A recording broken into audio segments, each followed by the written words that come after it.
Hi, this is Chef Pradeep. Welcome to my channel Everything Business and Food. Have you ever wondered why businesses fail? When I started my own business a couple of years ago, I was relatively new to the business and made lots of wrong decisions and I paid my price. And since then, through research, through consulting, there are many things that I've learned. Most importantly, I've learned what not to do. That's why I made this video. Do you also want to know? Let's get into it.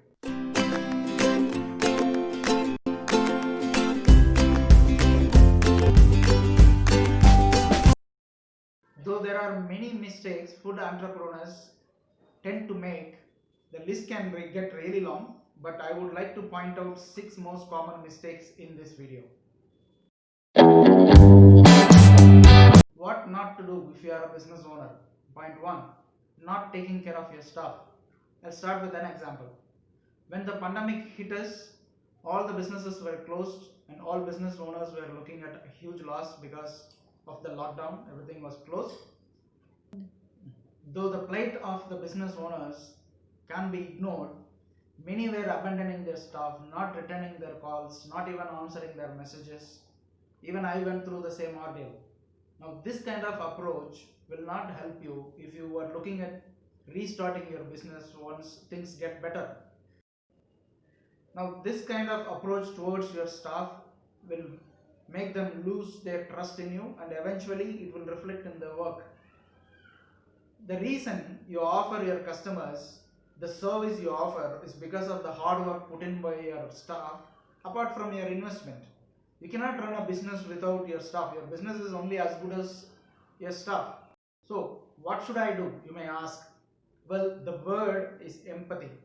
Even during trying times, instead of abandoning your staff, if you sit with them, talk to them face to face, make them understand, you can come to some kind of arrangement, and then I'm sure they will support you however they can. I'm not saying it's easy, but it is possible.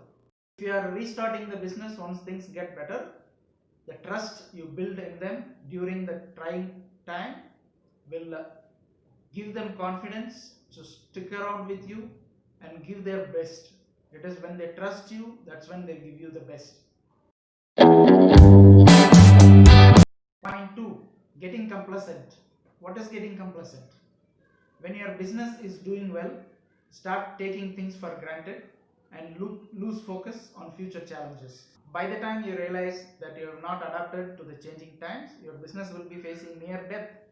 There are many examples in the business world to look at and learn from. There are many companies which thought that nobody to beat us, and then finally we don't even hear about those companies anymore. So you cannot get complacent. A good entrepreneur always keeps a lookout to changing times and will be always ready to adapt and be ready to face future challenges. Number 3. Not keeping a tab on expenses. Honestly, you are in a business to make money. Hence, it's important to have control and understanding on spending. Some areas in business where spending is a must, and in some areas it's choice. I'll tell you a few points to keep spending under control. 1. Buying everything in bulk. Second, avoiding unnecessary travel and meetings. By understanding your customers better through data and research, you can avoid spending on things that does not generate revenue. Practice what you preach and be an example to your staff, and it's very important. Improve your negotiating skills with all parties concerned to get better deals. Do cost effective and innovative marketing. Invest in a good software to track your expenses and revenues. Though the list can get really long, these are few points to keep in mind. So to increase your profit, you can also seek experts' help such as consultants to set up an efficient workflow in your business. 4. Not paying heed to customer feedback. Customers are the reason you stay in the business and make profit. They are literally our boss.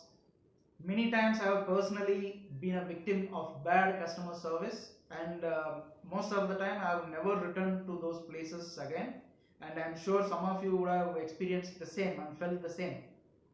Just because you have a hit product does not give you the right to take customer for granted.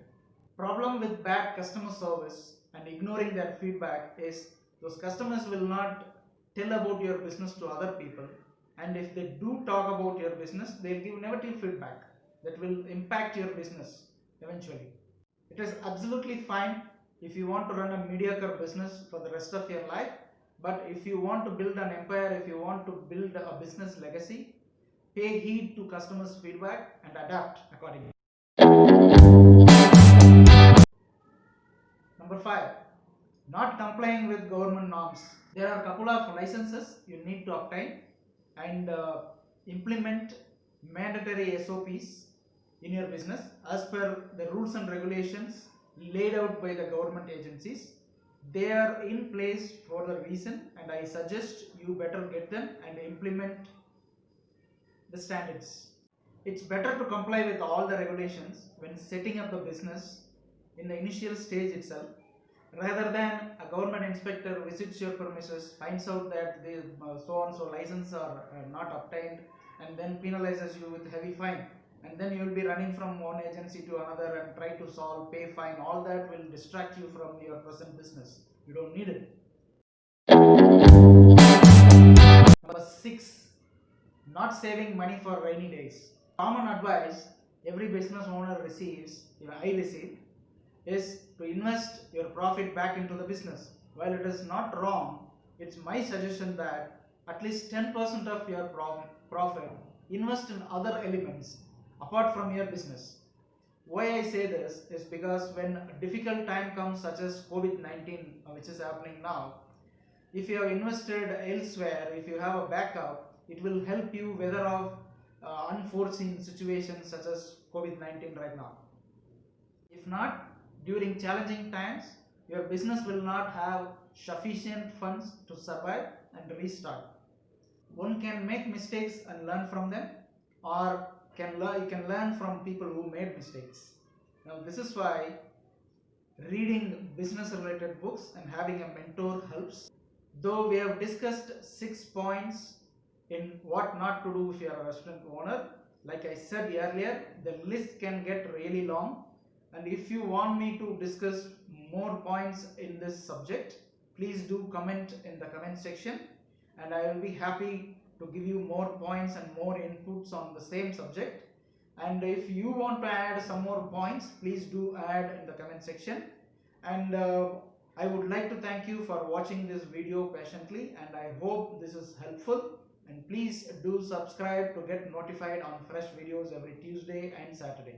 Thank you very much.